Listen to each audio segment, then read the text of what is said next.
malheureusement, ces enfants décèdent très souvent faute de prise en charge ou simplement par manque de moyens. Donc cette histoire met en lumière plusieurs éléments que l'on devrait souligner.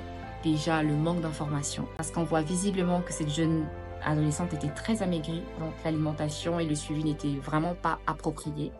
Le manque de médecins spécialistes ou simplement de personnel médical formé à cet effet, parce qu'il faut quand même une formation spécifique pour pouvoir prendre en charge ces enfants qui ont un diabète de type 1 et la drépanocytose, le manque de médicaments appropriés, parce qu'en fait, un diabétique de type 1 ne peut pas vivre sans insuline. Comme un enfant drépanocytaire qui a besoin de ces médicaments, qui a besoin d'un suivi régulier, qui a besoin d'une bonne alimentation, et aussi, surtout, le manque de laboratoire, parce qu'il faut un minimum d'analyse médicale, biologique, pour pouvoir prendre en charge ces patients, du moins savoir s'il y a une anémie, est-ce qu'il y a une infection, est-ce qu'il y a une hyper ou une hypoglycémie? Du moins, ce minimum-là est requis pour pouvoir prendre en charge ces enfants atteints de diabète de type 1 et de drépanocytose.